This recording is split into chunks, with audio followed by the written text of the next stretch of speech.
brochure done for my company. Good. And I just put together an outline to where every other week on LinkedIn, I'm going to do a LinkedIn Live and talk about the multiple different facets of effective commercialization and what that means for companies. Very And good. In between that, I will be inviting CEOs from different healthcare and med tech companies onto my podcast and do what we talked about last week. Excellent, excellent. When you do your LinkedIn, And I honestly think I'm going to be busier than a one-arm paper hanger, to be honest with you. that's good. When you do your LinkedIn Live, be sure to record and transcribe it, because you'll be able to pull from that for books, workbooks, articles, and other things later. Oh, that's a good idea. Yeah, great idea. That way you don't create any copy that you're not preserving in some way. Makes sense. That's the thing I've found over the years is I did all these articles. I do articles easily. For some people, it's a struggle. For me, I can crank out 3 or 4 a day. And I always have had that inclination. When I was in school, writing essays was easy as long as it wasn't a technical assignment.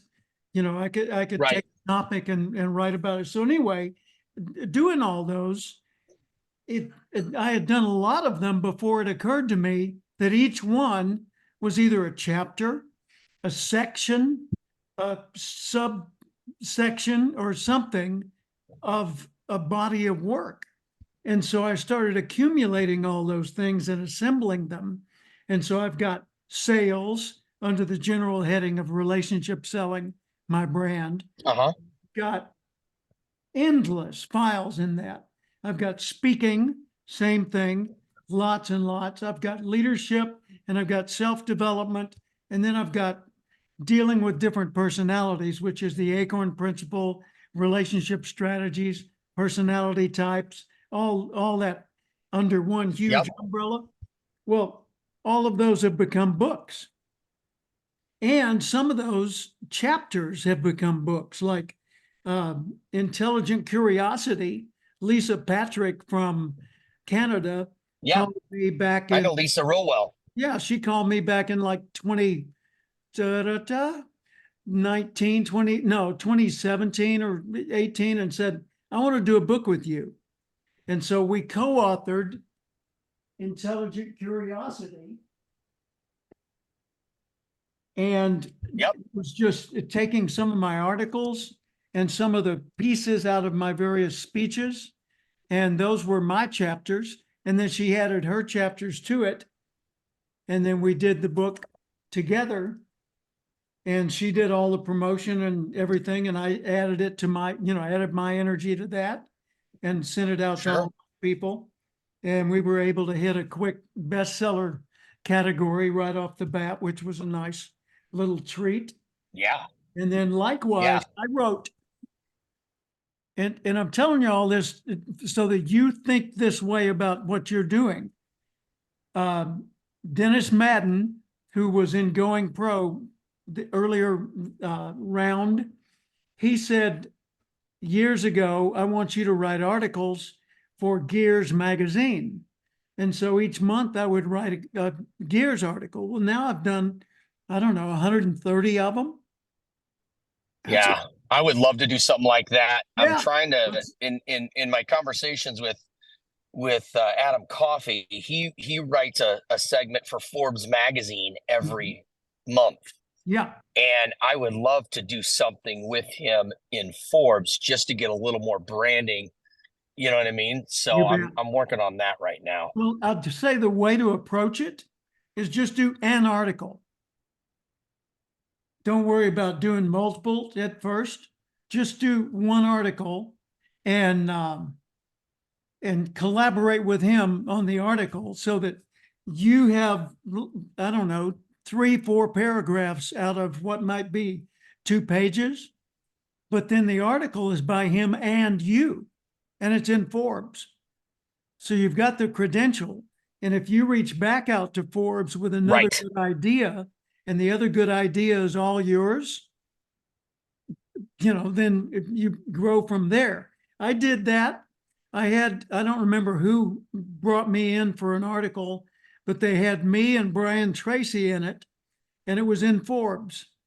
And then that led to me That's fantastic. getting a request from one of their editors to do an article of my own.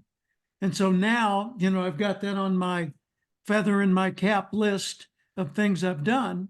So you can do that, Christina. I can, any of us can do that, but getting in that first time kind of kills the barrier, because then you're an Right. insider. You're already one of them. You've already been vetted, even though you haven't. You know what I mean? That's how I got in Success Magazine the first time. And then I did articles on my own. Yeah, I actually prefer doing it with somebody because I don't need all the glory for myself. I would just like to try to be able to gain that credibility and use that credibility to monetize it appropriately to get into the companies that I want to help You bet. you do Bet. better. You know what I mean? Well, Yep. and that's probably a matter more of your confidence level than it is your content. Because the stronger you feel about your content and how well you deliver it, the more you're going to want to get it out there and have it be solely your own. So Yeah, there at you some go. point I'm okay with that. I just Yeah. want to do it with somebody to gain the credibility with them and do it in a collaboration way. And then Yep. if I do something on my own, that's fine. But I don't want to use somebody to do it with them and then basically step out on my own and leave them behind, or just I don't want them to Well, feel that I actually, just when it use them comes for to a stepping something like stone. You know what that, I'm saying? yeah, I understand. But I don't think that is a concern, because when it comes to something like doing articles for a major publication, uh, occasional articles, I don't mean becoming a columnist necessarily, but there is no competition between you and whoever. Like if I had a regular column there and you were a guest co-author, for you to come back to them with an article of your own wouldn't threaten me at all. Okay, good. That's good. That's good. That's one thing that I'm just trying to be sensitive about, because Yeah. I don't want ever somebody Well, to and say, "Oh, Craig used me to get ahead." You know what I mean? with whoever you did that, I would suggest, just as a courtesy, that you do that communication with them anyway and kind of get there. Oh yeah, sure, go ahead. But give them the Okay. opportunity to say, wait a minute, I've got a deal cooking with them and I don't want to, whatever, which is fine. It just, Yeah. as long as Yeah. everybody's telling everybody else the truth and not trying to take anything away, no problem. Yep. That's None of that. exactly what my heart attitude would be. You know Yep. what I mean? Or is. So back to my earlier illustration for you. I did the article, one article for Gears Magazine, which led to 130 something articles. Well, 130 articles written for a magazine in the automotive aftermarket for people who run shops, like transmission shops and repair shops. That's a book Uh-huh. for a specialty niche. So all I've got to do is take those articles, staple them together, send them to a printer, and turn it into a book. And I mean, it's almost that simple. So when I went to Dennis Madden, the head of the Transmission Rebuilders Association, and he was the publisher of that magazine, he said, let's do a book, but not of your articles. He said, I want to co-author a book with you. So we did High Rev for Small Business, and it was half him and half me. Well, I could still take my 130 articles, and if I wanted to put in the time, do that and do it specifically for that industry niche. Now, I could be working with heads of surgery or hospital administrators or agricultural executives, if I had a batch of articles, items, lessons that I had crafted for that particular industry niche or profession, then I would have a very specialized sales tool in that book. And the book doesn't have to be fancy. The book could be very non-book. You know, if it's just a collection of articles you've done or Sure. lessons you've written, Yeah. then just say, here's a collection of lessons I've written for medical professionals in the blank. It gives you That makes sense. a power credential, kind of like being published by the American Medical Association or getting an article in Forbes or whatever. Mm-hmm. Mm-hmm. So Yeah, just that makes complete sense. okay. Christina, how can you use these ideas? Because I understand less about your world. You know, there's so much non-disclosure in what we've talked about because of your agreements with the champion people. That I don't understand yours as well as I do Craig's or some of the others. How can you apply the same concept? If you'd allow me, Jim, I'd love to just congratulate Craig. Craig, I think you've made amazing progress since last call. And part of, to me, the value of this group being a mastermind group is, you know, acknowledging and the inspiration that you provide by like taking that action and actually materializing it into something within a 7-day period. So congratulations. Yeah, I agree with you. I saw Thanks. That's not. saw your applause icon a while ago, and I second that. Good on you, Craig, excuse me. Yeah. Yeah. And I mean, I love hearing, you know, hearing all the different folks on these calls. Obviously, Craig, you know, or you may not know, I don't know, I'm fairly new to the Going Pro group and getting on these calls as regularly as I can. But I don't know that I can use necessarily everything we're talking about. I think, though, to answer your question, Jim, I have not published anything. So for me, the ideas of publishing with somebody or just, you know, I wrote down, just write one article.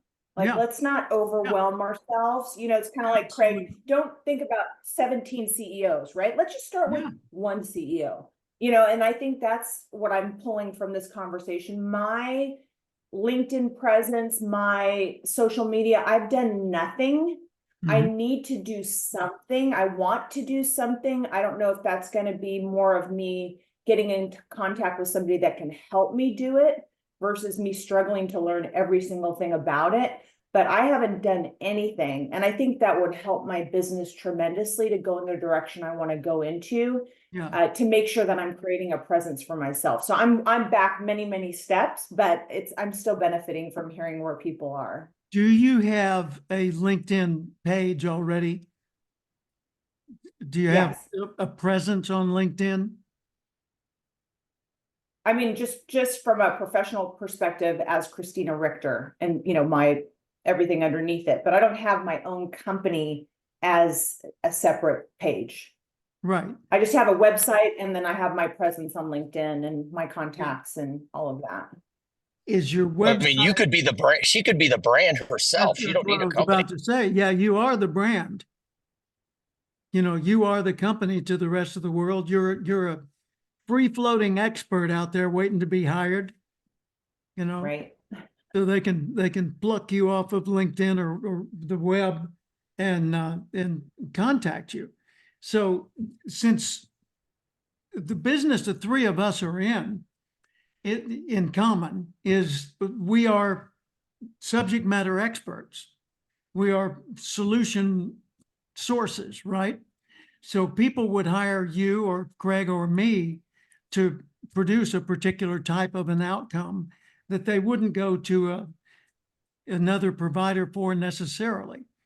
And so what we've got to do is we've got to make it easy and no brainer for people to be able to tell what it is we do. Mhm. Mhm. Our branding is a big deal because our branding needs to be the thing we bring that's worth paying to get. So mine is come with me and let's discover how much more successful you can be. You know, that's the mentorship positioning for me. And and when Craig, you know, he's talking about commercialization and optimizing the payoff in your commercialization, that sort of thing. You look at Robin Kreisman, his is rock star skills, you know, making your company a rock star among companies, your people a rock star among performers, and your team, you know, the kind of a team that would support those that choose to become rock stars. Well, that's all pretty easy to communicate and easy to spin into what this means to you is, because everything we say, everything we put out there, even a logo, needs to have behind it what this means to you is this. Mhm. And that's something that I talk with people about in speech training.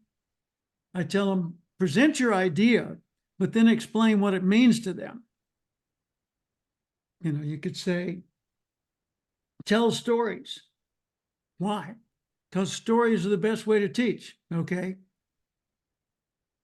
What this means to you is the more stories you tell, the more sales you make. Oh, now I get it.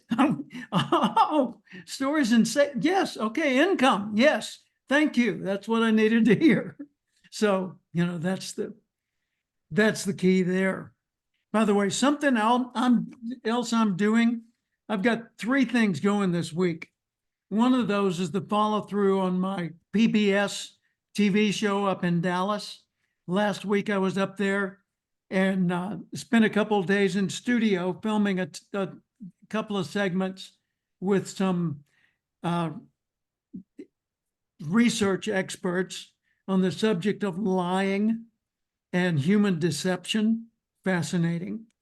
And they've got a whole skill set required around that, not around lying, around being a PBS TV host that are different from the skill set for this or the skill set for doing what I'm doing next, which is a series of lectures in China. Okay. And I was just telling Paula a while ago, and this is private for those of us in this group. I don't know if I'm going to continue with the PBS show. I mean, I'm assuming they want me to. It seems that way. But when I look at the time and soul energy it requires to prepare for that, do that, and to cultivate a different way of being in a interview, you know, I've got to become invisible as the interviewer, and expressing my own opinions is limited to like 1% of the show. And that's almost the opposite, almost the exact opposite of my keynote speech job. So being just a little guy that goes, poke, there's a question. And I wait. Is it paying off? Is it paying off for the amount of energy and Well, time that that's you're the putting thing. into it? You know, when I went into it, I did it because it's prestigious, it's cool, it's a new skill set. It might have morphed, and it still might morph into me being more of a media personality and getting spots on national news shows and getting paid for that, and might expand my following, but I've been doing it sporadically now for a couple of years, and actually for 3 or more. And I'm not sure that it's a good investment of my energy. Although I like the people, and I consider it quite an honor to be counted among the hosts of a major TV show. Just not sure. Because right now is Jim, could there be a hybrid, or could there be like a minimal amount you would be willing to be involved if there's benefits, but not maybe putting out as much energy, you know, like on a smaller scale or a once a quarter or something? possibly, however, I still think I would be kind of keeping part of me in reserve for when that's needed, or keeping that on my desk, knowing it was coming around soon. And it would be just enough to drain some energy. And I want to be very focused this year. My key word for the year is monetize. You know, that I've had other years where it's been a more benevolent word, but this year it needs to be monetized, because I need to start converting things into a more profitable form that I can rely on. And so I've got that. But here's something else I'm doing. I got a call from Chris Widener. Chris Widener is a speaker, author, a political commentator, a guy who's put together big rallies with thousands and thousands of people around the nation, where he brought in all kinds of top political personalities. He's conservative, and so he's, you know, he brought in people like, on one of his conferences he had Donald Trump, another one he had I'm trying to think of the names. It mostly Fox News, you know, conservative personalities, people like that. And he's aligned with Dinesh D'Souza. Dinesh D'Souza has done a number of movies that are politically specific.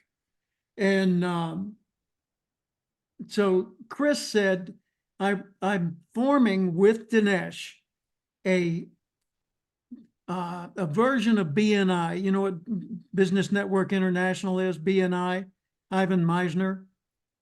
It's a worldwide business networking thing that's made Meisner like $75 million. So it's really a thriving enterprise all over the world. And people pay a couple hundred a month to be involved in it. And they go to a meeting, I think every week, but I'm not sure. Certainly more than once a month. They meet with their local area, other business people in non-competing jobs. And they do business mentorship and masterminding, but most of all, referrals. And it pays So off. is it similar to like EO? It's sort of like EO, except EO's a little more focused on the masterminding and less on the referrals. YPO and EO are different, but BNI, you know, it's huge. Well, a lot of other networks have sprung up and done quite well, building on the ideas that BNI has implemented. And so Chris said, I want to start a red states, meaning, you know, the conservative states referral network. So we're going to call it a red referral network. And he said, That's awesome. yeah. And he said, the idea is to allow people who want their money to go to conservative causes to do business with other people that are conservative, primarily. And he said, so we're forming this, we formed it already, and it's growing day by day. He said, I need a business coaching feature in it. And I want you, Jim, to head that. Because I'm conservative. I'm not radically conservative, but I'm certainly conservative. So I put together the business coaching division of the Red Referral Network. And basically what I did was I lifted my mentorship, the Going Pro and Experts Academy concepts, pared it down a little bit into a more generic version and described it their way. And I sent it to Chris. We hadn't done anything with it yet, but it's, assuming he says, yeah, that looks like a go, then that'll roll out in January. And there will be tens of thousands and then probably hundreds of thousands who will be seeing the promotions on that every month.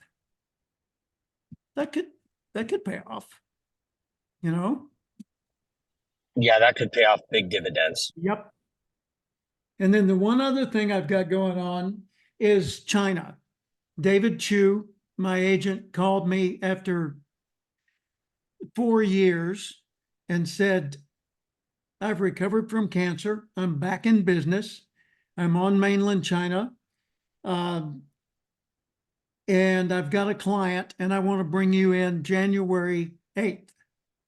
Wow.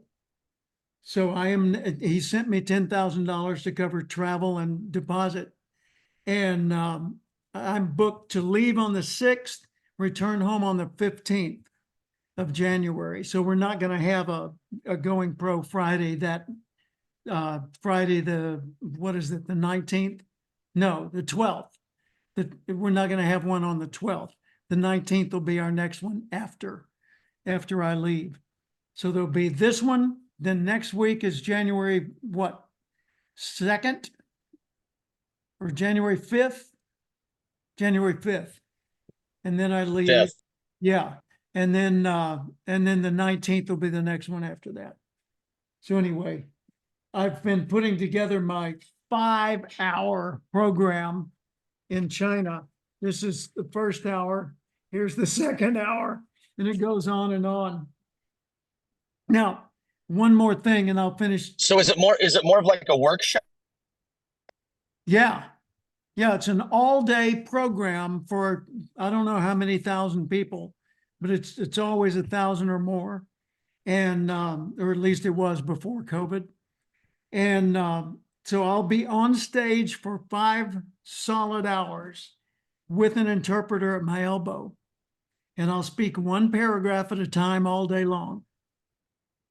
Now, after I've done that, then we're going to do a bunch of other business related things to build more business for me over in China again. And then I'll come home. But in preparing for this, and this is what I want to share with you. They said, what's your topic? Because when they first brought me over there years ago, they said, just, speak on motivation. What is that? And why would they want to know it? Now, consider first, the question number one is who's the audience, right? Well, the audience is young business people who have signed up on a membership basis like they would with Tony Robbins or somebody to go to these big seminars. And I'm the whoop-de-doo outsider expert guy that's coming in, and they're going to sit there and go, ooh, and capture every idea that I share. Nice. And it feels wonderful to be in that position. So I told David, my agent, I said, I don't want to just stand up there and speak about leadership and sales and stuff. I want to lead them somewhere. He said, well, what's your topic going to be this time? I said, my topic is how to become a leading expert. Because nobody has ever taught them that. How do you know? Because it's China. People don't get taught how to become an expert in China. They get taught how to become an architect. They get taught how to become a programmer. They get taught how to become a nurse or a systems analyst, but they don't get taught how to become a person that can move from one industry to the next and bring with them the leadership skills that make them an independent entrepreneur. Because entrepreneurship over there is a vestige, a tiny shadow of what it is over here. So I'm going to teach them entrepreneurship skills to use inside their current company and to put them in a position that when and if they ever change companies, they bring more to the table than anybody else does. So my first segment of this is how to become a leading expert. What does it mean? How do you become more intelligent about what you do? And then the second part of it is about how to increase your intellect on any subject. And so I'm going to teach them what's in my book, Intelligent Curiosity, and what's in the segment in the Acorn Principle on intelligence and intellectual bandwidth. And then the next segment, this is kind of cool. The next segment, I've got a guest. A couple of months ago, I flew to Tulsa. I think I told you about this. My mentor and dear friend, Joe Willard, had me on his ranch just outside of Tulsa for a few days.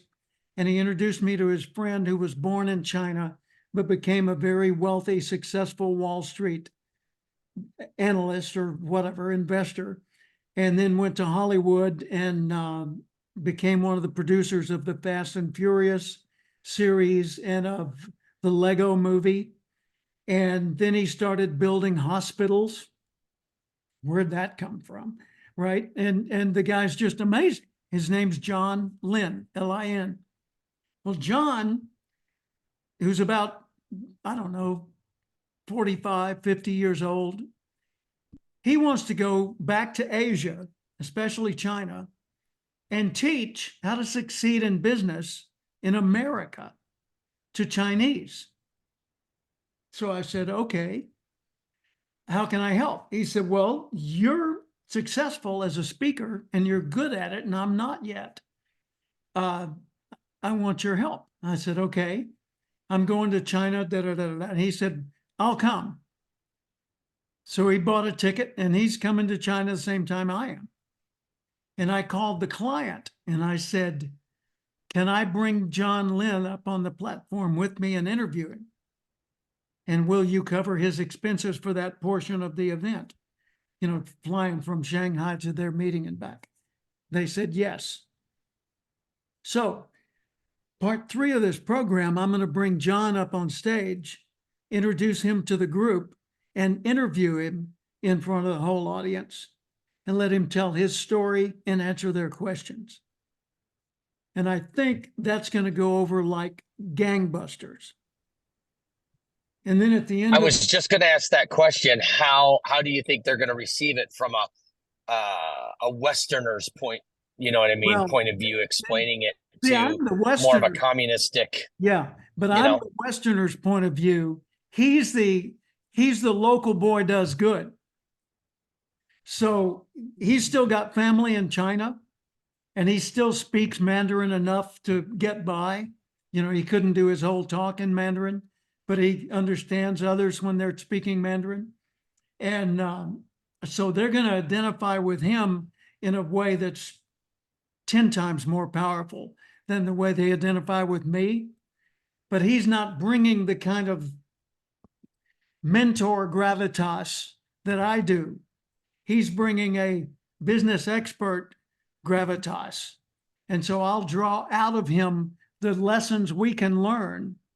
And then we'll take a break and he'll sign autographs and, you know, interact with the people and all that. And then we'll get back together and I'll conclude by talking about how to be an effective speaker and leader of meetings.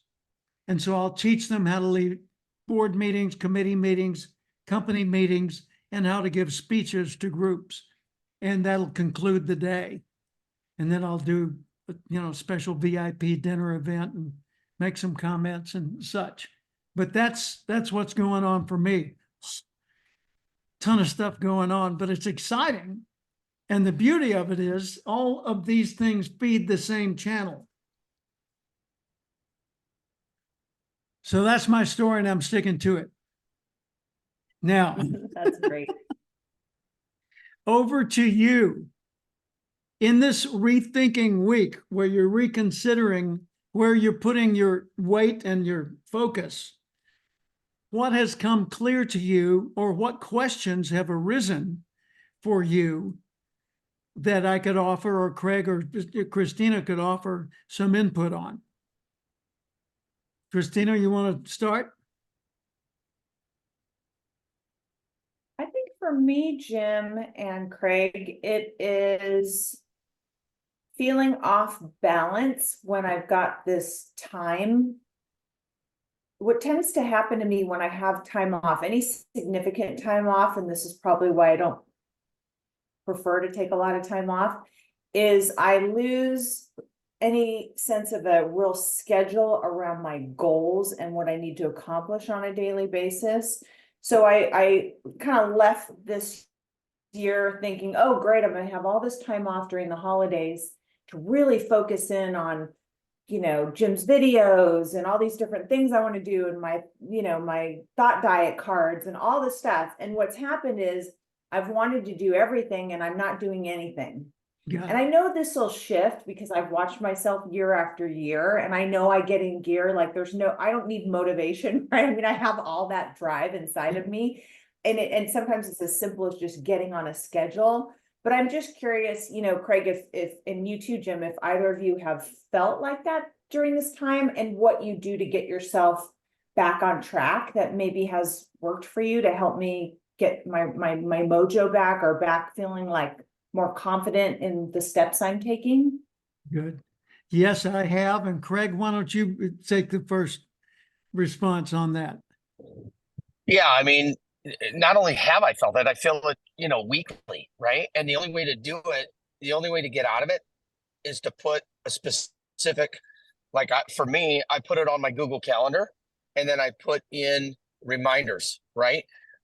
Okay, you know, tomorrow at, you know, 10 a.m., you're going to do this, you know, and then tomorrow comes, and at 7 a.m., I've got a 3-hour reminder that says at 10 a.m., you're going to do this. And then I've got a 45-minute reminder that says in 45 minutes, you know, which would be 9:15. So at 45 minutes, you're doing this, right? And so all of the tasks that I have to do, I put down on my Google Calendar. Some days it's every half an hour is filled with crap that I have to get done.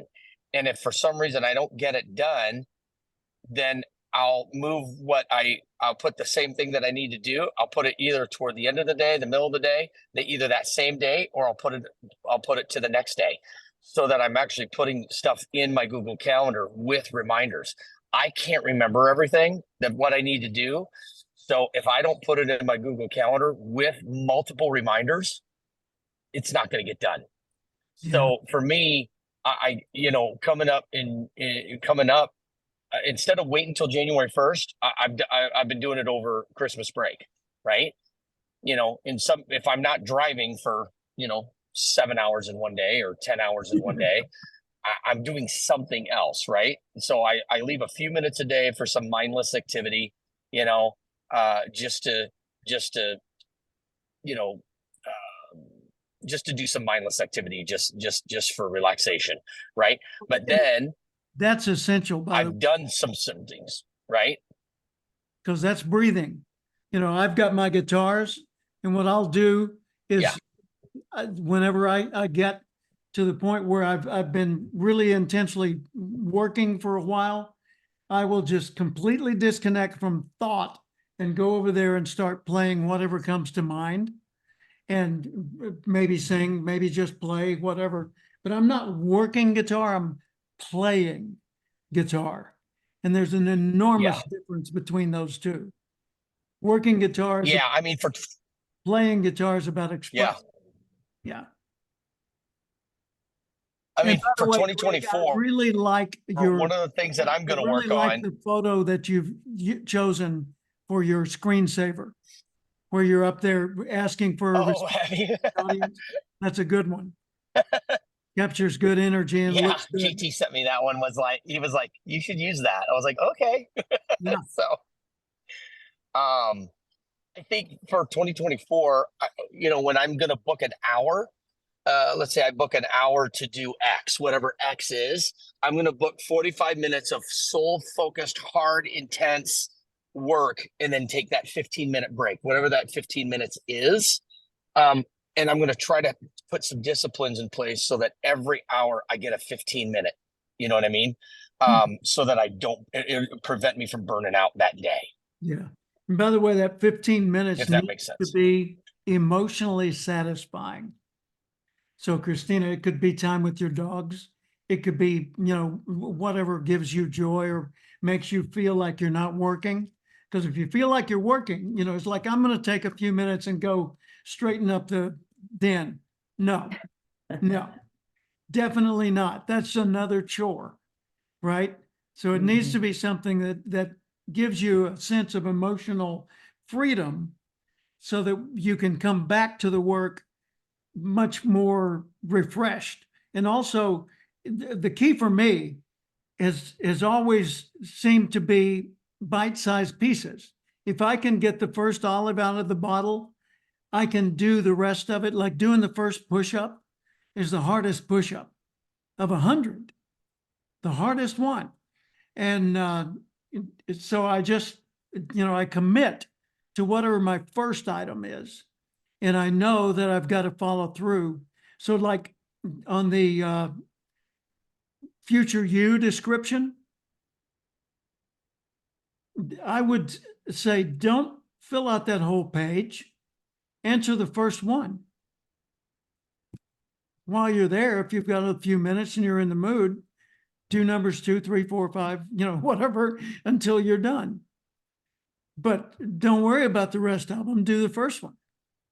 Or do, like reputation creation. That could be daunting unless you say, what would I want my neighbors to say about me if someone asked, hey, what's that lady like over there?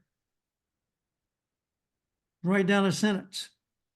Now you've started on the reputation creation. So whatever the exercise happens to be, just get yourself to do the first thing. Yeah. What's your thinking on that?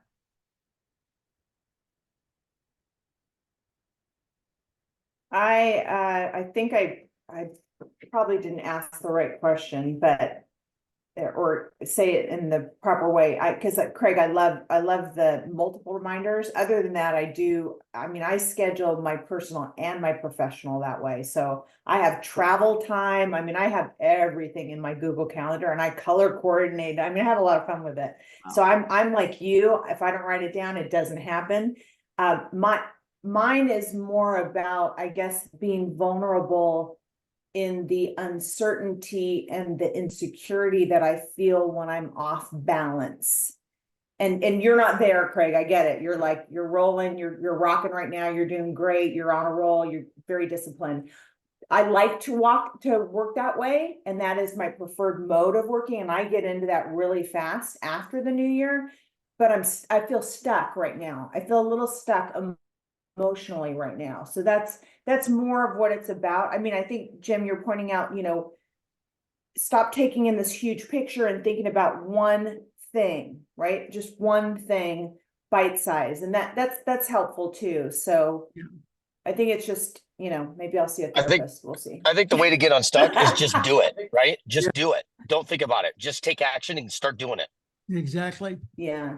The LinkedIn thing you were talking about earlier, Christina, one thing I would suggest you do is just make an assignment for yourself of looking at my LinkedIn profile and somebody else's that you think is well positioned in social media.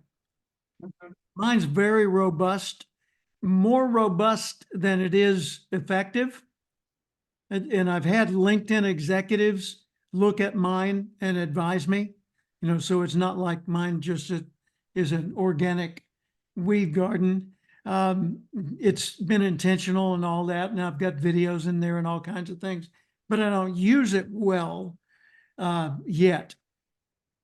Because I've been to collaborate or to commiserate with you, I've been trying to do X, Twitter, Instagram, Facebook, personal page, Facebook, business page, LinkedIn, YouTube, etc.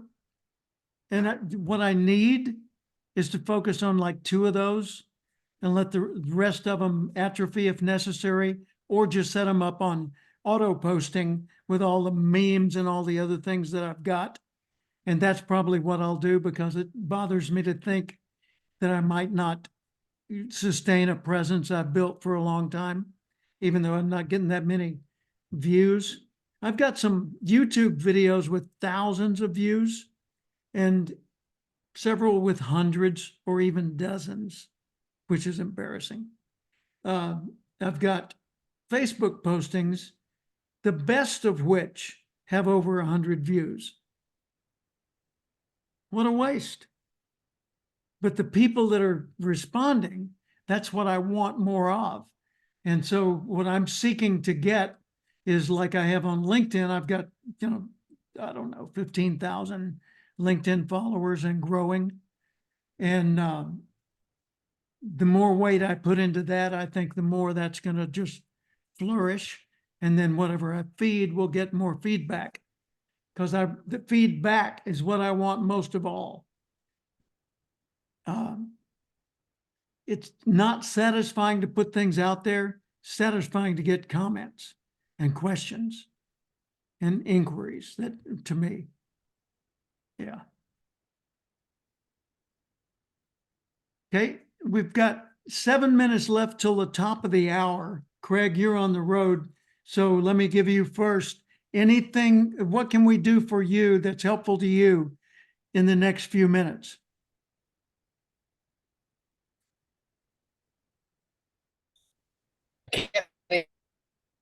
Pardon? Just hold me accountable. I can't think of anything specific except just hold me accountable for what I'm doing right now to form a LinkedIn, things like that. Okay. I don't have an awareness of what you're doing, so make sure that you update us, and that way we can tell what's going on between now and next Friday. Yeah, I can send something over in the next 24 hours. Yeah, it could be just, it could be just a quick little posting on our Facebook group page. Anything. Don't turn it Yeah, into, I can do that. don't turn it into work. Just crank something out. There you go. And by the way, you're welcome to interact with each other on that page. That's not just a you to me thing. It's a page for us to collaborate with each other and share something we saw that we think was amazing, or interesting or touching or whatever. So do that. Yeah, that's fair. I'll put my new brochure on there that I just had done. Cool. I want to get that on average. I need to get that sent to 25 CEOs a week minimum, for the first quarter of 2020. You bet. Christina, why don't we take the top of the hour as our cue, and we'll start a one-to-one discussion for your request earlier, and we'll focus more on the items that we were talking about. That good? Okay. Okay. So Yeah, sounds great. we'll meet you back here in about 5 minutes. How's that? Perfect. Okay, Thank you. Craig? And Craig, great job again. Looking forward to seeing you on next Friday and hearing what you've done.